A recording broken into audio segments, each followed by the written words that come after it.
وبركاته. إن الحمد لله نحمده ونستعينه ونستغفره ونعوذ بالله من شرور أنفسنا ومن سيئات أعمالنا من يهده الله فلا مضل له ومن يضلل فلا هادي له وأشهد أن لا إله إلا الله وحده لا شريك له وأشهد أن محمدًا عبده ورسوله أما بعد فأعوذ بالله السميع العليم من الشيطان الرجيم من همزه ونفخه ونفثه بسم الله الرحمن الرحيم ولنبلونكم بشيء من الخوف والجوع ونقص من الأموال والأنفس والثمرات وبشر الصابرين الذين إذا أصابتهم مصيبة قالوا إنا لله وإنا إليه راجعون أولئك عليهم صلوات من ربهم ورحمة وأولئك هم المهتدون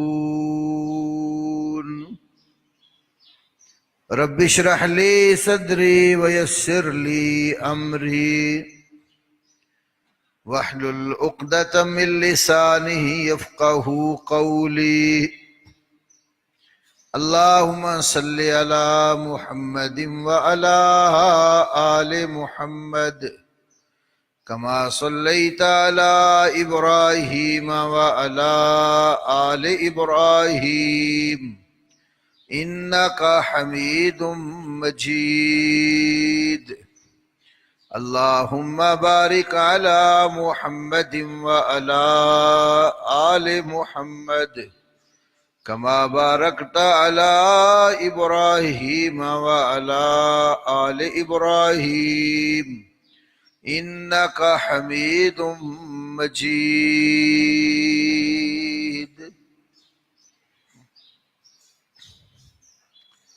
رمضان المبارک کی آمد قریب ہے اور یہ آنے والا مہینہ اللہ رب العالمین کی بڑی برکتیں اور رحمتیں لے کر آتا ہے، تو ہمیں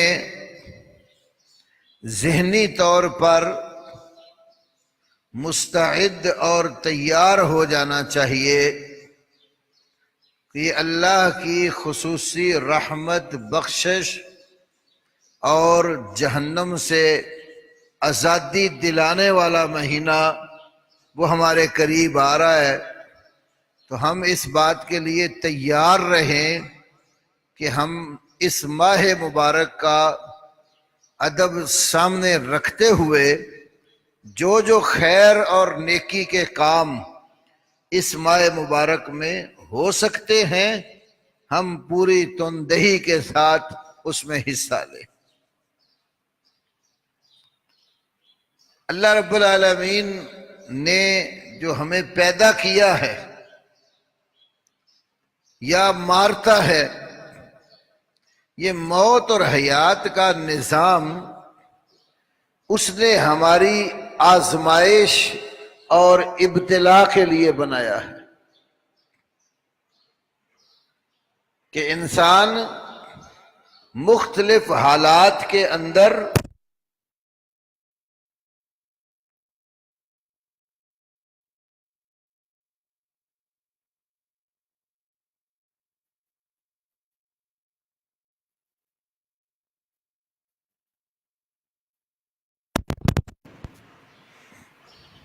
تو اللہ تعالیٰ نے ہماری ابتلاء اور آزمائش کے لیے کئی احکام ہمارے اوپر لاگو کیے۔ یہ ایک علیحدہ بات ہے کہ جہاں انسان کی استطاعت اور طاقت کوئی شرعی حکم بجا لانے سے قاصر ہوتی ہے تو اللہ وہاں رخصت دیتا ہے، لیکن جس کے اندر ہمت اور طاقت ہوتی ہے اس کے لیے رخصت نہیں ہوتی۔ تو اللہ جو ہمیں آزماتا ہے تو اس میں بھوکا اور پیاسا رکھ کر بھی آزماتا ہے۔ روزہ اس کی بہت بڑی تربیت کی ایک صورت ہے۔ پھر جب دن بڑے ہوں، گرمی بھی شدت کی ہو، بڑے دنوں میں شدت کی گرمی میں سحری سے لے کر افطاری تک کھانے سے رکنا، پینے سے رکنا، نفس کی خواہشات سے بچنا بہت بڑی آزمائش ہے۔ تو اس آزمائش میں جو پورے اتر آتے ہیں اللہ ان کو بڑے اجر سے نوازتا ہے۔ جو آیت کریمہ سورۃ البقرہ کی شروع میں میں نے تلاوت کی، اس میں ہماری آزمائش کا تذکرہ ہے۔ وَلَنَبْلُوَنَّكُمْ بِشَيْءٍ مِّنَ الْخَوْفِ وَالْجُوعِ وَنَقْصٍ مِّنَ الْأَمْوَالِ وَالْأَنفُسِ وَالثَّمَرَاتِ۔ اللہ کہتا ہے بلا شبہ یقیناً ہم تمہاری آزمائش کریں گے۔ وَلَنَبْلُوَنَّكُمْ ڈبل تاکید کے ساتھ اللہ نے یہ بات ارشاد فرمائی کہ ضرور بالضرور، بلا شک و شبہ، یقینی اور واقعاتی طور پر ضرور تمہاری آزمائش کریں گے۔ بھائی کن چیزوں سے اللہ تعالیٰ اپنے بندوں کو آزماتا ہے اس کو پھر آگے بیان کیا۔ من الخوف والجوع، خوف و ہراس سے آزماتا ہے، دشمن کا ڈر، خوف، اللہ اس صورت میں بھی بندوں کو آزماتا ہے۔ مثلا مسلمانوں کا خطہ ہے، علاقہ ہے، کافر قوتیں مسلمانوں کے مخالف ہیں، کمزور مسلمانوں پر حملہ کرنے کے لیے کافروں کی قوتیں چڑھ دوڑیں تو خوف و ہراس تو ہوتا ہے۔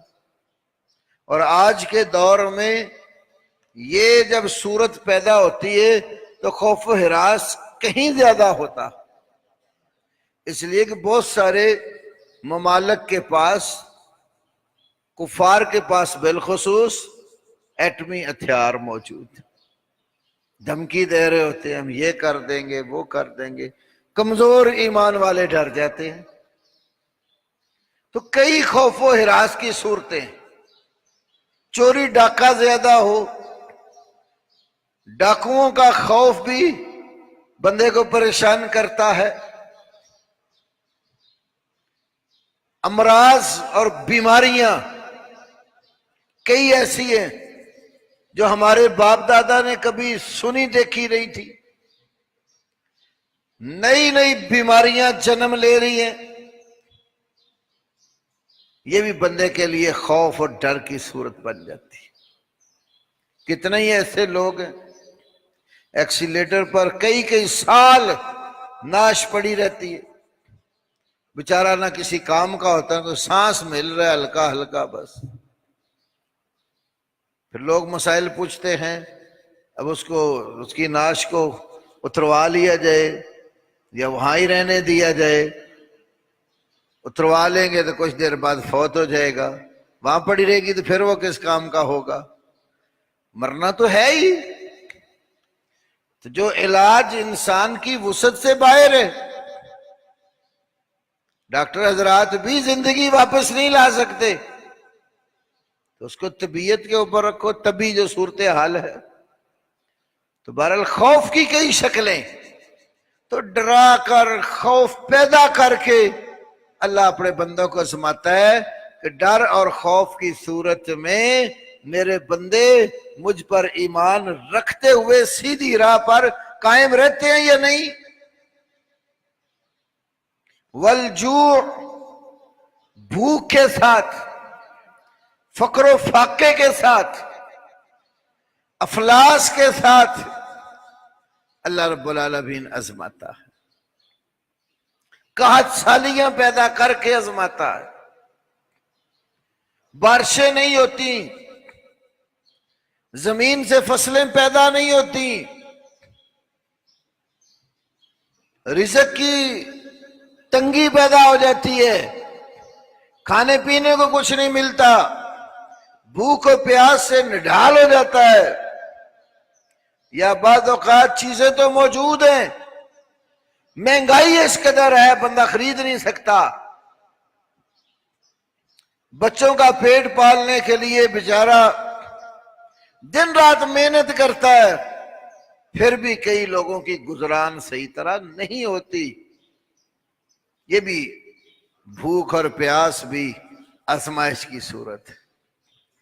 اور اسی طرح اللہ کی رضا کے لیے بھوکا رہنا، روزہ رکھ کر، یہ بھی ہمارا ایک امتحان ہے کہ ہم اللہ کے لیے اس کے حکم کے مطابق کس قدر بھوک اور پیاس برداشت کر سکتے۔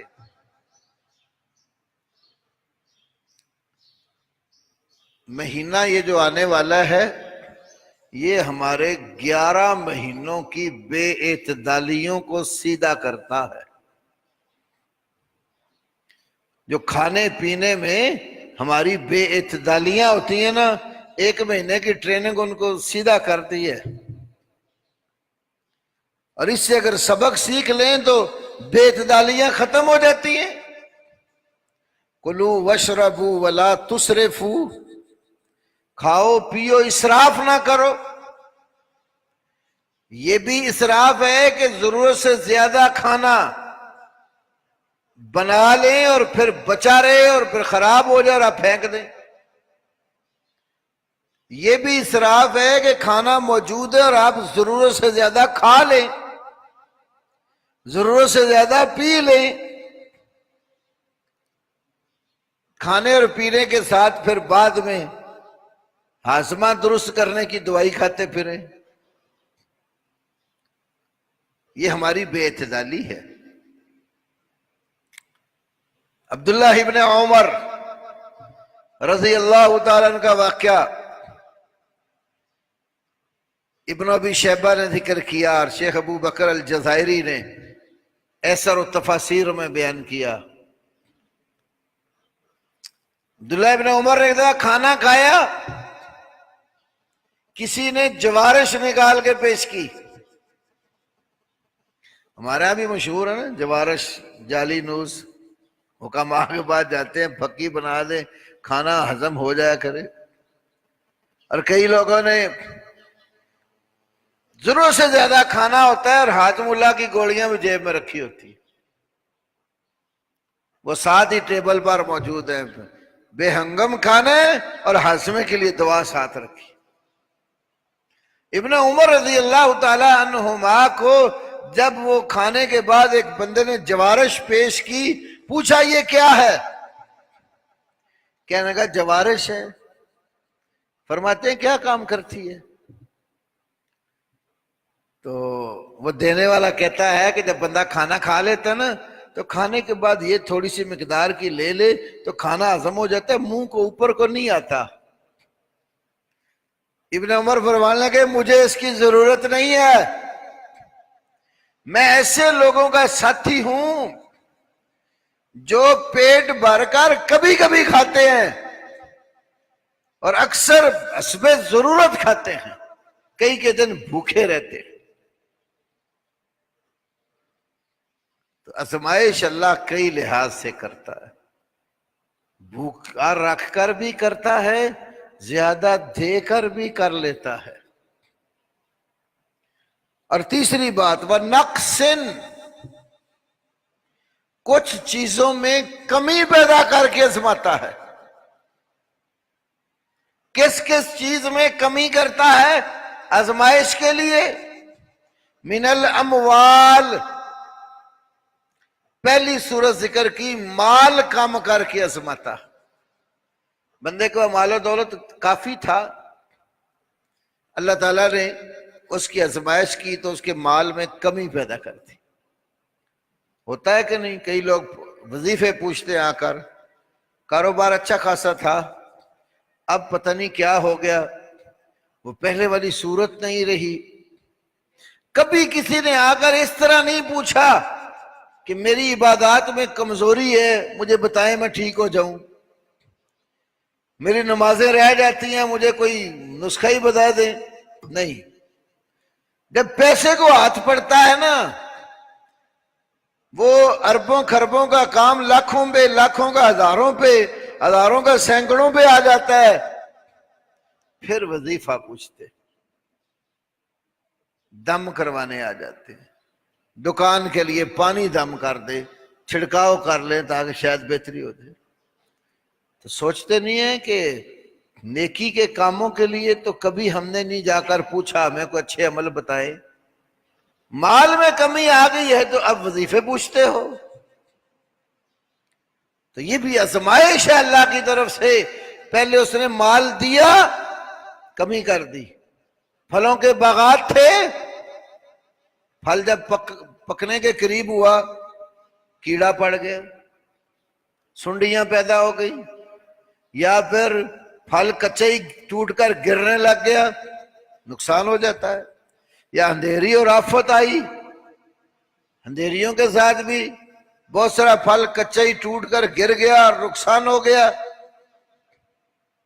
دکانداری اچھی چلتی تھی، دکان پر گاہک آنے بند ہو گئے، آمدن میں کمی پیدا ہو گئی۔ یہ بھی اللہ کی آزمائش۔ والانفس، دوسری صورت کمی کی، جانوں کو کم کر دیتا ہے، افراد مرنے لگ جاتے ہیں، قتل و غارت گری بڑھ جاتی ہے۔ بعض صورتیں ایسی بھی ہیں آج کل افراد لاپتہ ہونے لگ جاتے ہیں، خبر ہی کوئی نہیں ہوتی کون اٹھا کر لے گیا۔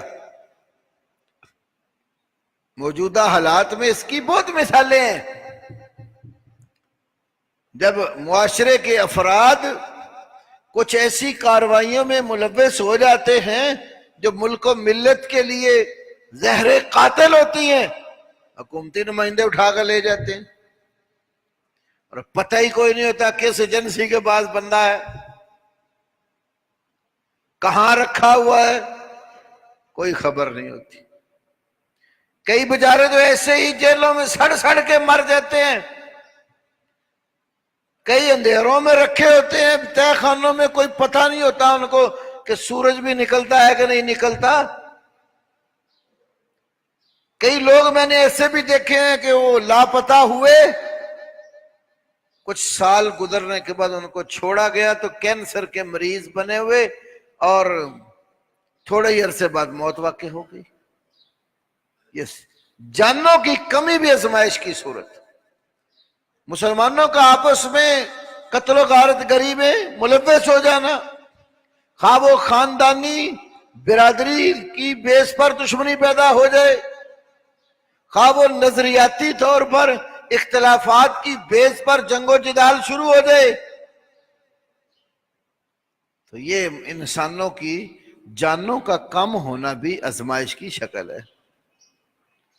تیسرا، والثمرات، پھلوں کی کمی، کیونکہ انصار کا خاص طور پر جو دار و مدار تھا معیشت کا کھیتی باڑی پر تھا. مدینہ میں جتنے انصار تھے نا وہ کھیتی باڑی کرتے تھے. مہاجرین جو تھے وہ بازاروں میں تجارت کرتے تھے. تو پھل بھی مختلف اقسام کے ہر موسم کے ہوتے ہیں، پھلوں میں بھی کمی پیدا کر دیتا ہے. لیکن جو بندہ ان ایام کے اندر ثابت قدم رہتا ہے، یہ دکھ پریشانیاں آئیں تو بے صبرا نہیں ہوا، واہ ویلا چیخو پکار نہیں کی، بلکہ برداشت کیا ان چیزوں کو، صبر سے کام لیا،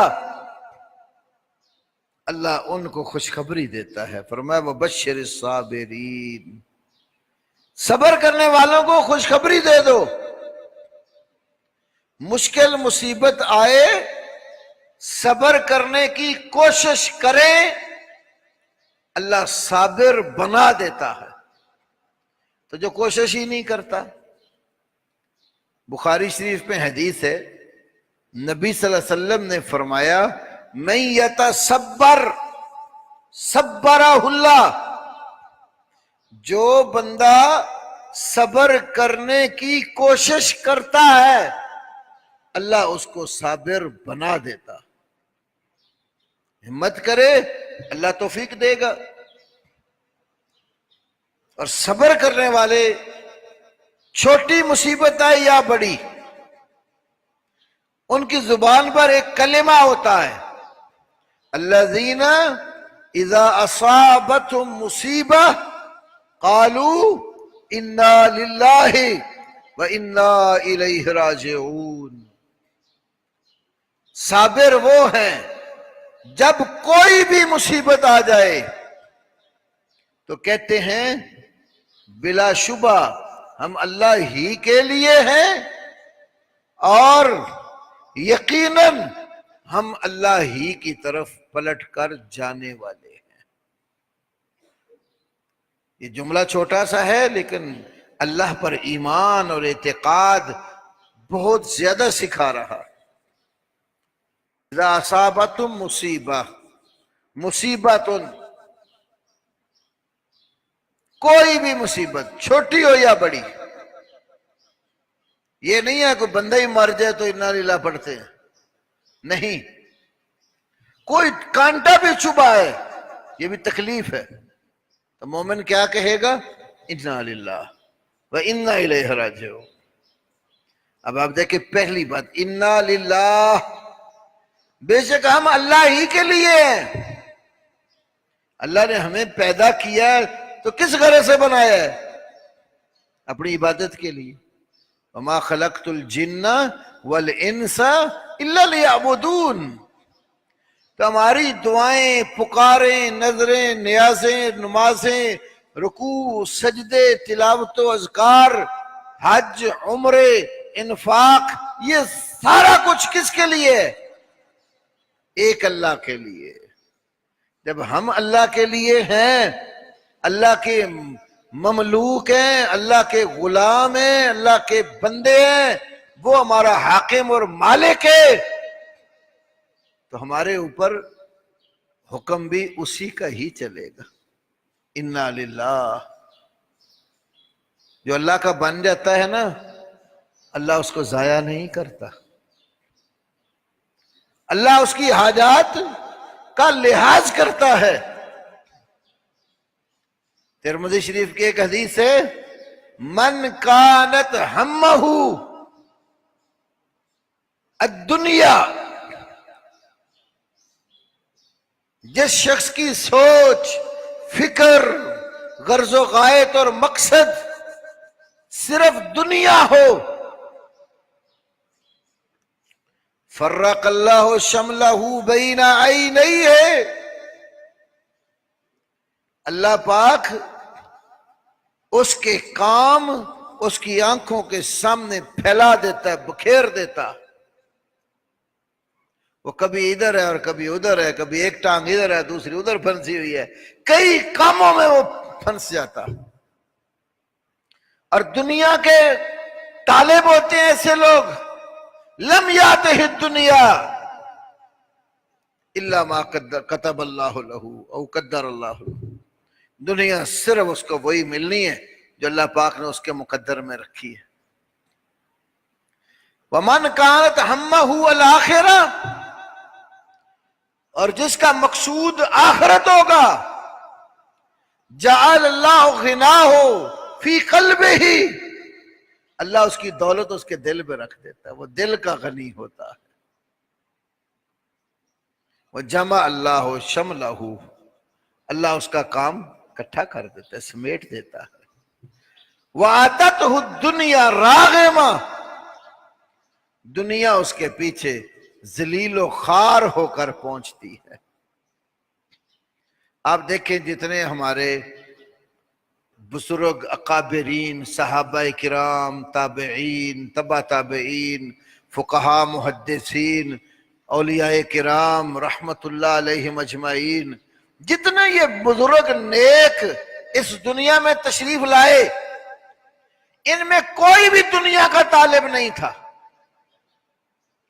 دنیا طلبی ان کی غرض ہی نہیں تھی، دنیا بقدر ضرورت لیتے تھے اور زہد، تقوی، پرہیزگاری اور آخرت کے امور کی طرف توجہ رکھتے تھے۔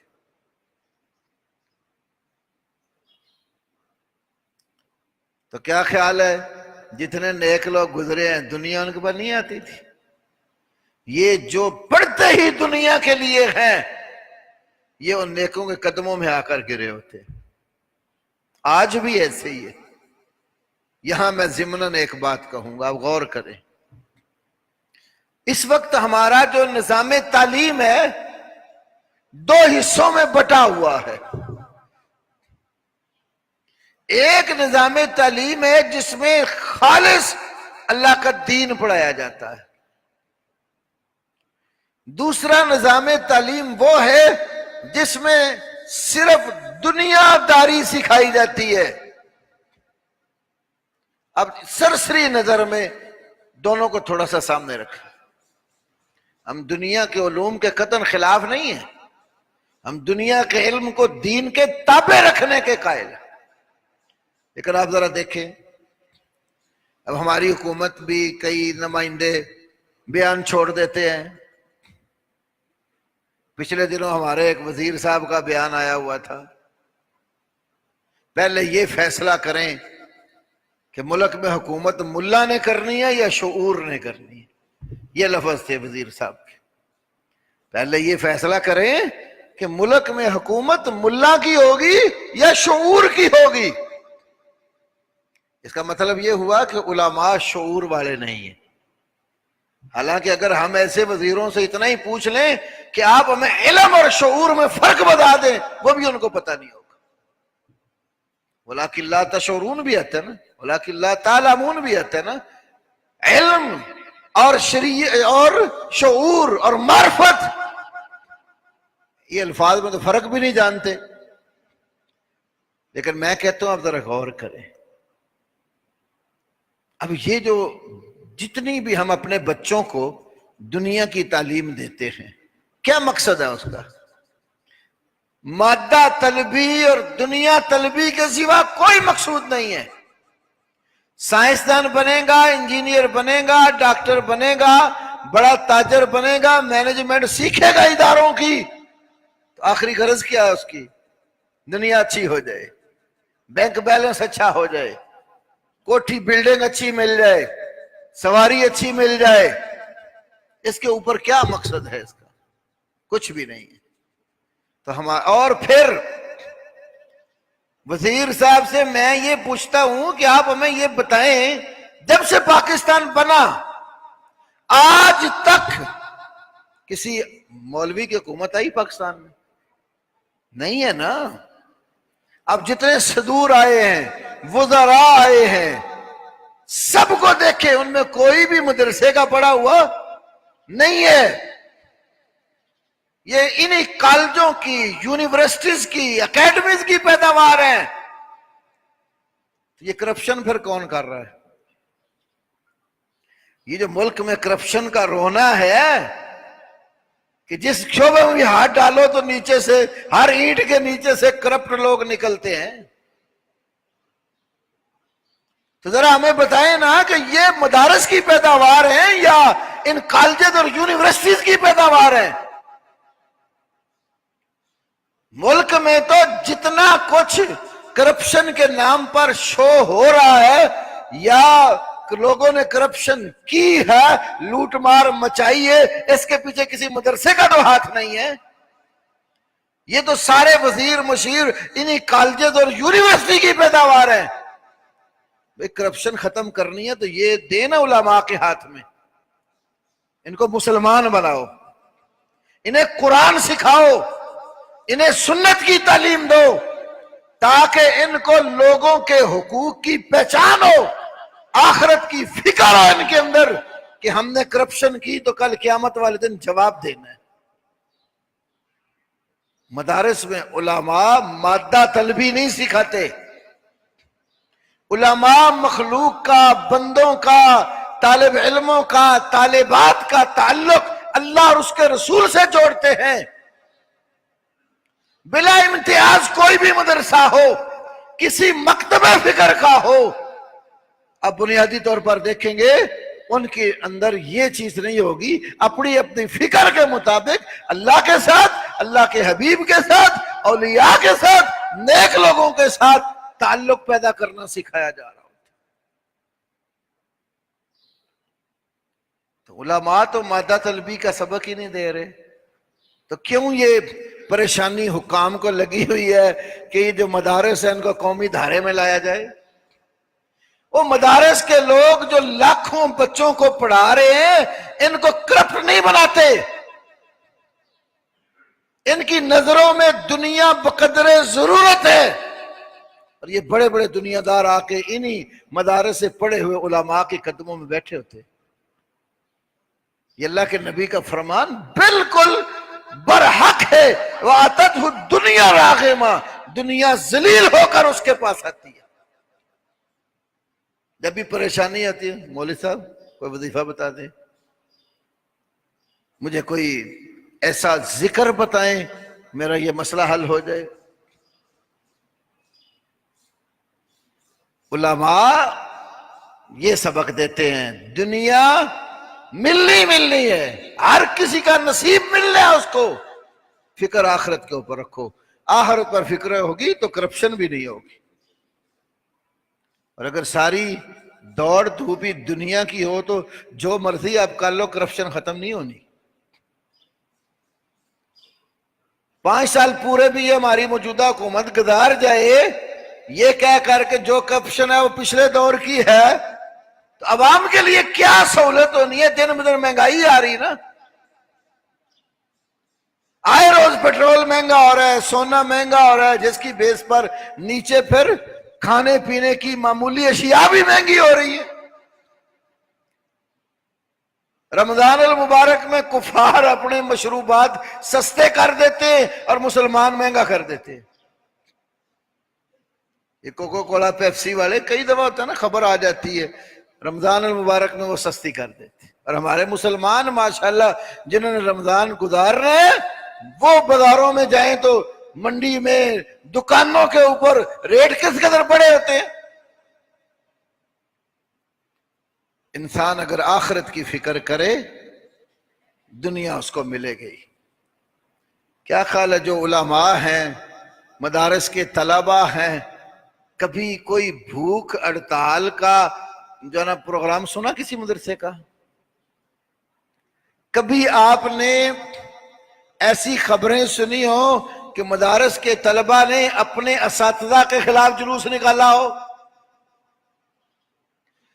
حالانکہ مدرسے میں تو استاد بچوں کو مارتے بھی ہیں، سکولوں میں تو مار کٹائی منع ہے، باہر لکھا ہوتا ہے، بورڈ لگا ہے باقاعدہ، مار نہیں پیار. جہاں مار کٹائی منع ہے، مار نہیں پیار سے پڑھانا ہے، وہاں آئے روز ہڑتالیں ہوتی ہیں. کسی استاد کی جرت نہیں ہوتی طالب علم کو کوئی سخت جملہ کہہ دے، مار کٹائی استاد کے گلے نہ پڑے تو بائیکاٹ کلاس کا کر کے نکل جاتے ہیں. کیا وجہ ہے؟ حفظ کے لیے بچہ آتا ہے، کتابیں پڑھنے کے لیے آتا ہے، علماء اساتذہ اس کو مارتے بھی ہیں، پٹائی بھی کرتے ہیں، کبھی کوئی جلوس نہیں نکلا۔ یہ ادب سکھایا جاتا ہے یہاں لوگوں کو انسان بنایا جاتا ہے، ان کی تربیت کی جاتی ہے، بڑوں کا ادب سکھایا جاتا ہے، چھوٹوں سے شفقت اور محبت کا سبق دیا جاتا ہے، اللہ اور اس کے رسول کی باتیں پڑھائی جاتی ہیں۔ اس لیے مدارس کا جو کردار ہے تربیتی اعتبار سے ان سکولوں، کالجوں، یونیورسٹیوں سے کہیں آگے۔ میرے بھائیوں، حکام تو کہتے ہیں نا کہ ہم مدارس کو قومی دھارے میں ان کو لانا چاہتے ہیں، انجینئر، ڈاکٹر کیوں نہیں علماء بنتے؟ بھئی آپ بتائیں، آپ نے فوجی اکیڈمیوں میں، کیڈٹ کالجوں میں بچوں کو داخل کیا ہو، اب وہ جب وہاں سے پڑھ کے فارغ ہو، کوئی بندہ آپ کو کہے کہ آپ اس کو محدث زماں کیوں نہیں بناتے؟ آپ نے اس کو مفسر قرآن کیوں نہیں بنایا؟ اور بھائی جس شعبے میں آپ نے اس کو پڑھایا اس نے وہی کام کرنا ہے۔ کسی کو آپ سائنسدان بناتے ہیں، اتنا پیسہ خرچ کرتے ہیں اس پر، تو کام بھی تو اس کو سائنسدانی والے لیا جائے گا نا۔ تو مدارس میں اگر قال اللہ و قال الرسول کی صدا بلند ہوتی ہے، بچوں کے سینوں میں قرآن محفوظ ہوتا ہے، رسول اللہ کی حدیث اور سنت محفوظ ہوتی ہے، تو ان سے کام بھی تو قرآن اور سنت والا ہی لینا ہے۔ یہ تو سبق دیتے ہو کہ مدرسے کے بچوں کو نکال کر انجینئر، ڈاکٹر، سائنسدان بنائیں، تو کبھی یہ سبق نہیں دیا کہ سکول، کالج، یونیورسٹی کے بچوں کو بھی رب کا قرآن یاد کروائیں؟ اور یہ بھی مسلمانوں کے بچے ہیں، وہاں جو کچھ قرآن پاک کی آیات کو ترجمے کے ساتھ تھی بھی تو کئی اسلامیات کی کتابوں سے غائب کر دی گئی ہے۔ جب دنیا طلبی بڑھتی ہے نا، عزت نہیں ہوتی، بندہ ذلیل ہوتا۔ اب دیکھ لیں دن بدن ملک قرضوں میں ڈوبتا ہے نا، جو پیسہ آتا ہے وہ لانے والے خود ہی استعمال بھی کر جاتے ہیں، بوجھ ساری قوم کے اوپر پڑ جاتا ہے۔ کھانے والے کوئی سارا ملک جو ہے، یہ غریب عوام تو یہ پیسے کھانے والے نہیں ہیں جو باقی ملکوں سے، کفار سے قرضے لیے ہوئے ہیں۔ یہ بڑے بڑے حکمران ہی یہ چیزیں ہضم کرتے ہیں، کرپشن خود کرتے ہیں، اور بیچاری عوام کے اوپر اس کا غصہ نکلتا۔ تو یاد رکھو، جب دنیا طلبی بندے کی ہرس، ہوس، جو ملے اکٹھا کر لو، یہ چیز بڑھے گی، اس کے ساتھ عزت نہیں ہوگی۔ عزت صرف اللہ کے دین کے ساتھ ہے، عزت ایمان کے ساتھ ہے۔ وَلِلَّهِ الْعِزَّةُ وَلِرَسُولِهِ وَلِلْمُؤْمِنِينَ۔ یہ عزت اللہ کے لیے ہے، اللہ کے رسول کے لیے ہے، اور ایمان والوں کے لیے ہے۔ کافر کی کوئی عزت نہیں ہے، اور نہ ہی کافروں کے پاس جانے سے عزت ملتی ہے۔ جن کی اپنی کوئی عزت نہیں ہے تو ان کے پاس جانے سے آپ کو عزت کیسے ملے گی؟ قرآن کہتا ہے، نکال کے دیکھو اللہ کا قرآن، اَيَبْتَغُونَ عِنْدَهُمُ الْعِزَّةَ، اَيَبْتَغُونَ عِنْدَهُمُ الْعِزَّةَ، کیا یہ لوگ ان کافروں کے پاس عزت تلاش کرتے ہیں؟ عزت تو اللہ کی ہے، عزت اللہ کے رسول کی ہے، عزت ایمان والوں کی ہے۔ جن کے دروں پہ جا جا کے گرتے ہیں، دیکھیں ذرا جب ایئرپورٹوں پہ ان کے اترتے ہیں تو کیا ان کا حشر ہوتا ہے، کیا وزیر اعظم اور کیا صدر اگلے سکریننگ پوری کرتے ہیں، جوتے اتروا رہے ہوتے ہیں، ان کے بیلٹ باندھا ہوا ہے، اتار دو جی، پھر ایسی مشینوں سے گزارتے ہیں کہ جو شرن بالکل جائز ہی نہیں ہوتا۔ یہ عزت ہو رہی ہے؟ اور کافر آ جائیں تو ان کو جرت نہیں ہوتی ان کی تلاشی لینے کی بھی، سیکورٹی کے اسکواڈ پورے ساتھ اس کے لگائے جاتے ہیں۔ وہ اپنے بش آیا تھا تو اپنی ساری فوج، اپنا دفاع ساتھ لے کر آیا، اور ہمارے سے دور جاتے ہیں تو کیا ہوتا ہے؟ یہ عزت تبھی ضائع ہوتی ہے جب انسان کی طبیعت، انسان کی ہرس، ہوس دنیا کے مال میں پڑ جاتی ہے۔ طالب دنیا کبھی کامیاب نہیں ہوتا۔ اللہ کہتا ہے نا جو اللہ سے دنیا مانگتا ہے اللہ ان کو دنیا دے دیتا ہے، لیکن مومن کیا کہتا ہے؟ ربنا آتنا فی الدنیا حسنہ وفی الآخرۃ حسنہ۔ ایمان والا بندہ اللہ سے دنیا میں مانگے گا تو دنیا میں بھی بہتری مانگے گا اور آخرت بھی ساتھ مانگے گا۔ وقنا عذاب النار، اللہ سے جہنم کے عذاب سے بچاؤ کی اپیل بھی کرے گا۔ تو یہ جو ماہ مبارک آ رہا ہے نا، یہ ہماری تربیت کا مہینہ آ رہا ہے۔ اس مہینے میں ہمیں بہت سارے تربیتی سبق ملتے ہیں۔ سب سے بڑا تربیتی سبق بندے کا تعلق اس کے مالک کے ساتھ، اللہ کے ساتھ قائم ہے۔ بھوک ہو، پیاس ہو، افلاس ہو، جو کچھ بھی ہو جائے، رب کی رضا کے لیے سب کچھ برداشت کرنے کو تیار۔ دن بڑے ہوں چھوٹے ہوں، گرمی ہو سردی ہو، تو روزہ رکھ کر بندہ اللہ کی نافرمانی نہیں کرتا۔ کھانے کو کچھ نہیں، کئی لوگ یقین کریں ایک ایک کھجور کھا کے روزہ رکھ لیتے ہیں۔ کیوں؟ اللہ سے محبت ہے، اللہ کی مرضی کے مطابق چلنا چاہتا ہے۔ افطاریوں میں اسی طرح کئی لوگ تھوڑی تھوڑی چیز سے افطاری کر کے وقت پاس کر جاتے۔ یہ مہینہ سب سے بڑھ کر بندے کا اللہ سے، پیدا کرنے والے سے تعلق قائم کرو۔ انا للہ کا جو جملہ ہے نا، اس کی پوری تعبیر ہے کہ ہمارا اپنا تو ہے ہی کچھ نہیں، سر تا پاؤں پیدا ہمیں اللہ نے کیا، بنایا اس نے ہمیں، روزی ہمیں وہ دیتا ہے، مالک ہمارا وہ ہے، اللہ کل شیء قدیر، اسی کی ہستی ہے۔ تو ہم اس کے آگے کیسے اکڑ سکتے؟ اکڑیں گے بھی تو ہمارا ہی نقصان ہے، اس کا تو کچھ نہیں جائے گا۔ تو عاجز بن کر جو اللہ کے لیے دنیا میں رہتا ہے، اللہ اس کو دنیا بھی دیتا ہے اور آخرت بھی سیدھی کرتا ہے۔ تو ہمیشہ فکر اگلی زندگی کو سنوارنے کی کرنی چاہیے۔ دنیا بقدر ضرورت حلال شرعی طریقے سے کماؤ، اس پر کوئی بین نہیں ہے۔ اسلام یہ نہیں کہتا کہ آپ دنیا میں رہ کر کھانے پینے کا سامان پیدا نہ کرو، کماؤ، حلال کماؤ، شرعی ذرائع کے مطابق کماؤ، اپنی گزران کے مطابق محنت کرو، لیکن دنیا کو اپنے اوپر اتنا سوار نہ کر لو کہ آخرت کی فکر ہی نہ ہو۔ دنیا بقدر ضرورت اور اصل توجہ آخرت کی طرف۔ ایسے ایسے لوگ بھی ہم نے اس دنیا میں دیکھے ہیں جن کے پاس اتنا مال ہوتا ہے کہ ان کو پتہ ہی نہیں ہوتا کہ میری کل آمدن کتنی، کثیر تعداد میں، اور جب رمضان کا مہینہ آتا ہے وہ اپنے خزانوں کے منہ کھول دیتے۔ فقراء، مساکین، یتیم، بیواؤں، ہر ایک کے اوپر خرچ کرتے ہیں، ان کے دروازے سے جو بھی گزرتا خالی نہیں جاتا۔ عربوں میں خاص طور پہ جیسے کیسے بھی وہ نافرمان ہو، رمضان المبارک میں کبھی عربوں کا ماحول دیکھیں۔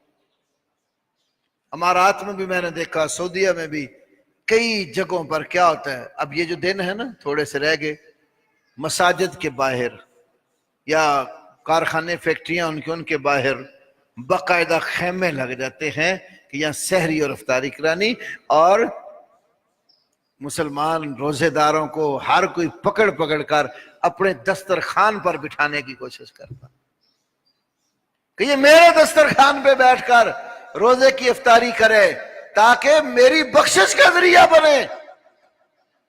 باقاعدہ بڑے لوگ جو ہیں انہوں نے خادم رکھے ہیں، ان کی ڈیوٹی صرف یہ ہے کہ آپ نے دسترخوان لگانے ہیں اور دسترخوان لگا کر افطاری سحری کا انتظام کرنا ہے اور بندے پکڑ پکڑ کر لانے ہیں جو یہاں پر بیٹھ کر سحری افطاری کرے۔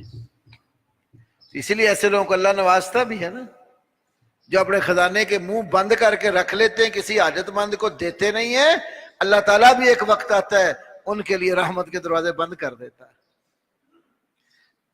امی عائشہ صدیقہ طیبہ طاہرہ رضی اللہ تعالی عنہا کی بڑی بہن صدیق اکبر کی بیٹی اسماء بنت ابی بکر رضی اللہ عنہما، تو اسماء بنت ابی بکر جو تھیں، بخاری میں حدیث ہے اللہ کے نبی علیہ السلام نے انہیں ایک دفعہ کہا اسما لا تو کی فیوک اللہ علیک، یہ رسول اللہ کی سالی تھی،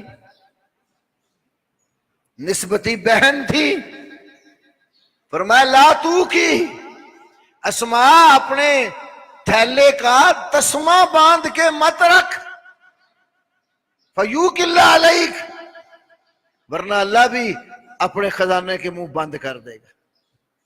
جب ایک تھیلا جو آپ نے پیسوں کا بھرا ہوا ہے اوپر گرا لگائی ہے، اس میں داخل ہونے کی کوئی چیز نہیں ہے، تو اس سے کوئی نکالو گے تو کوئی دوبارہ اس میں چیز آئے گی۔ ترغیب دی کہ اپنے تسمے، تھیلوں کے دھاگے، بوریوں کے منہ بند کر کے مت رکھ، ورنہ اللہ بھی بند کر دے گا۔ اور جو اللہ کے لیے خرچتے ہیں اللہ ان کو بہت نوازتا۔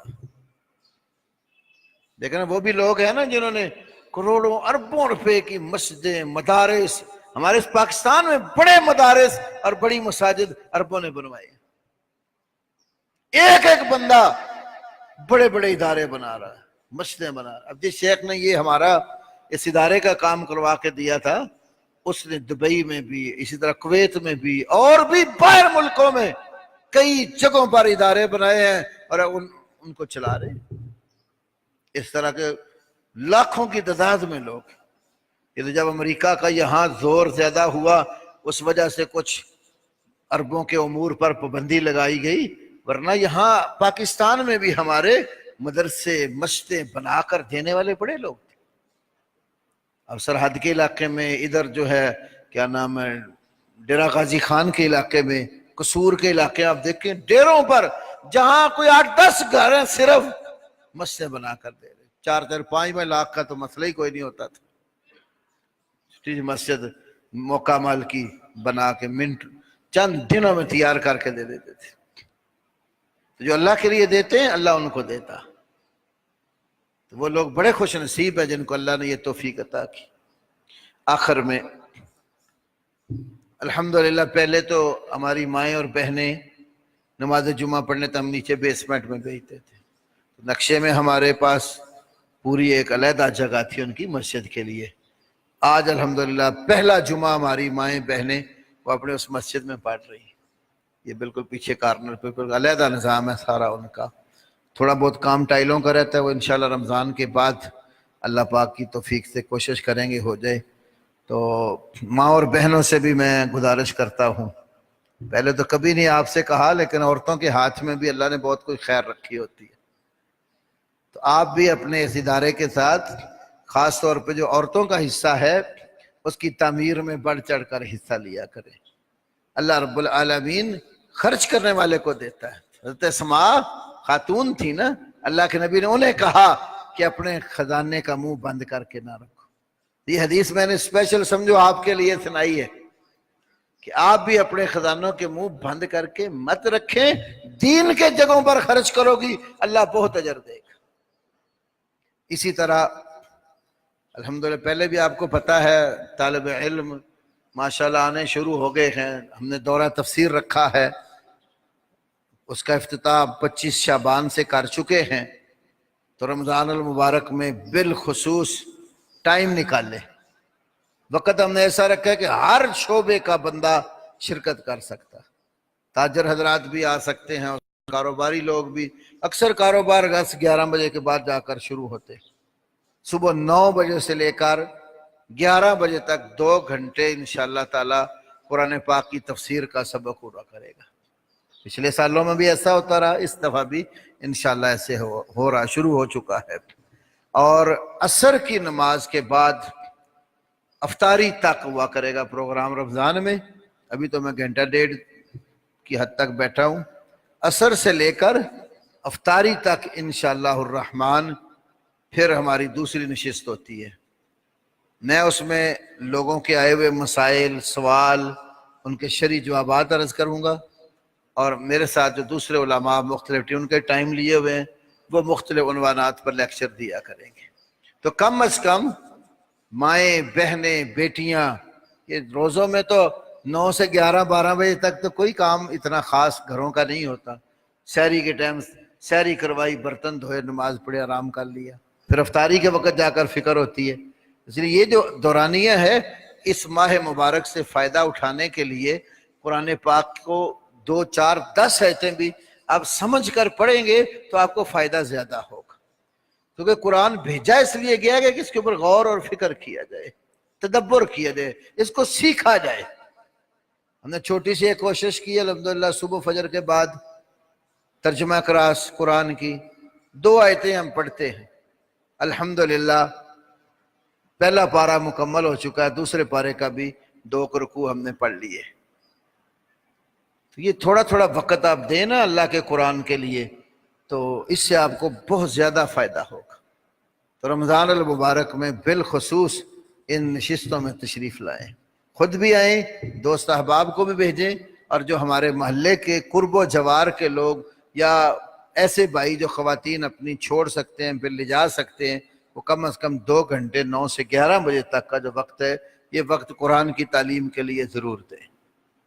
تو اللہ رب العالمین مجھے آپ کو سب کو توفیق دے کہ ہم قرآن سیکھیں اور اس کے مطابق اپنی زندگی ڈھالیں۔